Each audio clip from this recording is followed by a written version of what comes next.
Guys welcome you all to the channel. Rent आज के time पे इनकम का एक बहुत अच्छा साधन है।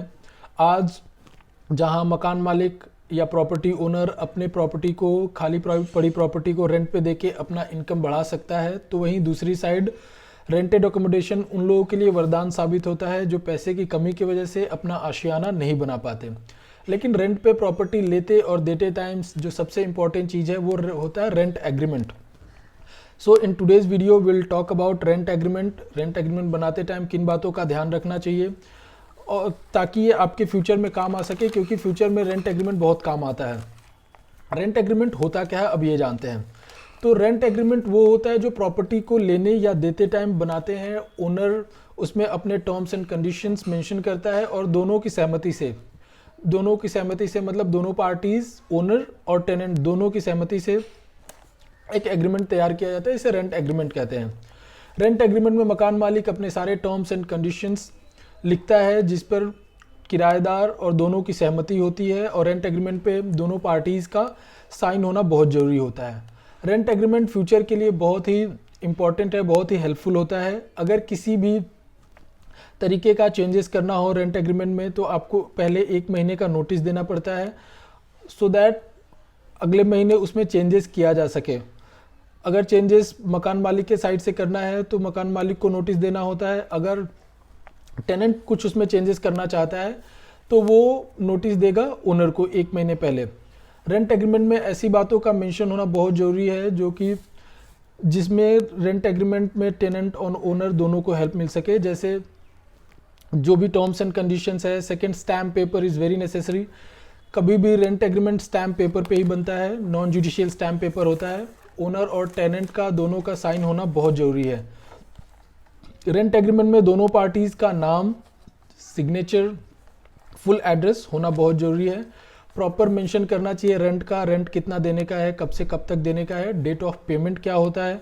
अगर सपोज 1 to 5 से रेंट का टाइम है तो वो मेंशन होना चाहिए, और कब किस डेट के बाद से लेट पेमेंट चार्जेस लगेगा या क्या पर्टिकुलर अमाउंट लगेगा लेट पेमेंट करने पे। सपोज 1 to 5 रेंट पेमेंट का टाइम है तो उसके बाद 6 को क्या चार्जेस लगेगा, क्या लेट फी पेमेंट करना पड़ेगा, टेनेंट को करना पड़ेगा, ये सारी चीज़ें मेंशन करना चाहिए।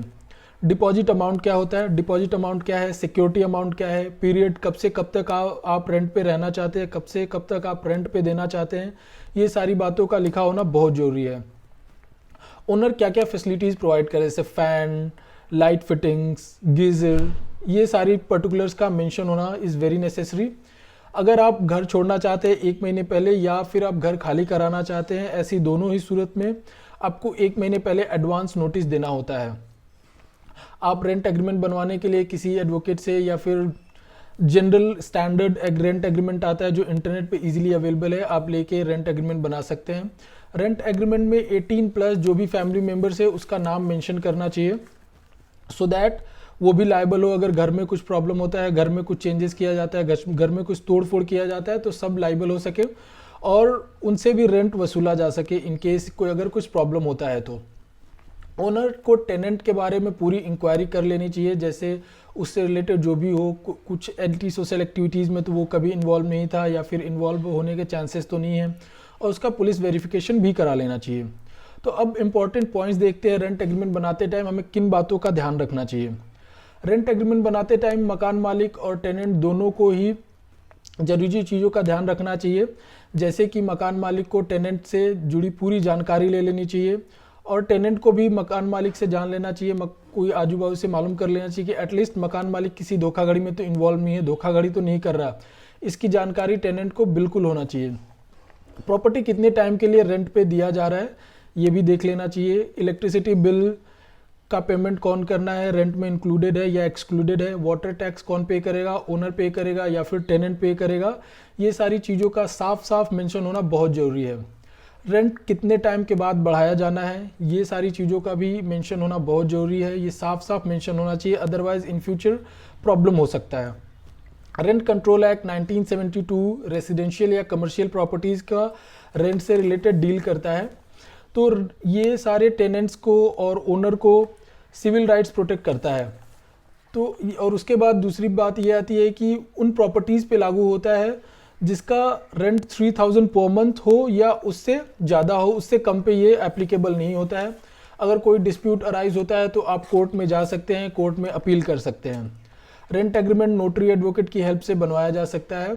इसमें कुछ खास बातों का ध्यान रखना बहुत ज़रूरी होता है, जैसे नाम करेक्ट होना चाहिए, फुल एड्रेस होना चाहिए टेनेंट और ओनर का, कब से रेंट पे एग्रीमेंट पे ये मेंशन होना चाहिए कि कब से रेंट पे प्रॉपर्टी जा रही है, कब से आप रेंट पे दे रहे हैं, एडवांस कितना पेमेंट कर रहे हैं, सिक्योरिटी कितना है, इलेक्ट्रिसिटी वाटर बिल ये सब कौन पे करेगा, ये सारी चीज़ों का इंक्लूड होना बहुत ज़रूरी है और ये सब चीज़ों का ध्यान रखना चाहिए, specially when you are making an rent agreement. Tenant से फोर्सफुली मकान खाली नहीं करवाया जा सकता, ऐसे में ओनर को जेल भी हो सकता है, पेनल्टी भी भरना पड़ सकता है। अगर कोई ओनर फोर्सफुली खाली करवाता है तो आप इसके अगेंस्ट कोर्ट में एप्लीकेशन देके स्टे ऑर्डर भी ले सकते हैं। रेंट पे लेने से पहले टेनेंट को ये जान लेना चाहिए कि जो रेंट पे प्रॉपर्टी है वो ओनर की है या नहीं। अगर वो थर्ड पार्टी का है तो उसके पास राइट है या नहीं ओनर को प्रॉपर्टी लैंड पे देने का। अगर सपोज थर्ड पार्टी है, कभी कभी क्या होता है कि अगर सपोज मैं ओनर हूँ, मेरे पास टाइम नहीं है तो मैं थर्ड पार्टी को दे देता हूँ कि भाई तुम इसको रेंट पे दे देना, तो ये उसके पास राइट, मैं विद एग्रीमेंट में उसको ये राइट देता हूँ। अगर ऐसे में उसके पास राइट नहीं है, वो रेंट पे दे रहा है, तो मकान मालिक ऐसी सूरत में खाली करवा सकता है मेरे से। तो ये ध्यान रखना चाहिए कि जिससे मैं रेंट पे ले रहा हूँ वो ओनर है कि नहीं। अगर वो थर्ड पार्टी है तो उसके पास राइट है या नहीं है। किराएदार की पूरी जानकारी होनी चाहिए ओनर को कि परमानेंट रेजिडेंस वो किधर का है, उसका ऑफिस क्या है, उसका कैरेक्टर कैसा है, वो रेंट देने की कैपेसिटी रखता है या नहीं। क्योंकि अगर 1-2 महीने तक वो रेंट नहीं देता है तो आप उसे फोर्सफुली वैकेट नहीं करा सकते, ऐसे में आपको कोर्ट का सहारा लेना पड़ेगा। तो ऐसे सिचुएशन में आपको उसका एक background check, basic background check कर लेना चाहिए। मकान का मेंटेनेंस, साल में एक बार उसकी पेंटिंग, ये रिस्पॉन्सिबिलिटी सारी ओनर की है। इसके बारे में आप एग्रीमेंट में ही मेंशन कर सकते हैं। अगर टेनेंट हैं आप तो आप इसके बारे में ओनर से बात कर सकते हैं, ये आपका राइट है और ओनर इसको करने के लिए बाध्य है। रेंट एग्रीमेंट वैलिड होता है जनरली 11th मंथ का। नए रेंट एग्रीमेंट में 10% आप बढ़ा सकते हैं नए रेंट एग्रीमेंट बनाने के बाद।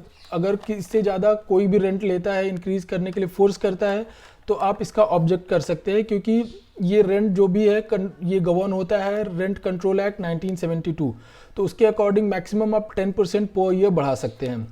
रेंट पे लेने से पहले उस एरिया का जो रेंट है वो जान लेना चाहिए कि उसके आजू बाजू में क्या रेंट चल रहा है, सो दैट आप ज़्यादा रेंट पे नहीं करें, जो उस एरिया का रेंट हो उसी के अकॉर्डिंग आप रेंट पे कर सकें। तो गाइज, आज के वीडियो में हमने जाना कि रेंट एग्रीमेंट बनाते टाइम किस बातों का ध्यान रखना चाहिए और क्या इंपॉर्टेंट चीज़ है। अगर इससे रिलेटेड कोई भी आपको डाउट हो तो आप कमेंट बॉक्स में पूछ सकते हैं। वीडियो को प्लीज़ लाइक और शेयर करना ना भूलें and please subscribe the channel. Thank you.